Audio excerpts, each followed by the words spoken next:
They met for just one train ride, but never forgot each other.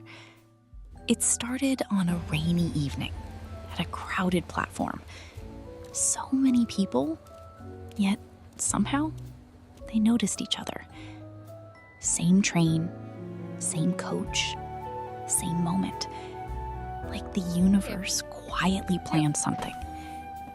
A small accident, a falling book, turned into a small conversation and a shared cup of chai. And somewhere between passing stations and silent glances, strangers became something more comfortable than words. But not every journey is meant to last. Her station arrived. A pause, a look, 1,000 unspoken words. And just like that, she walked away. The train moved on, but a part of him stayed behind. So tell me, would you let her go or say something?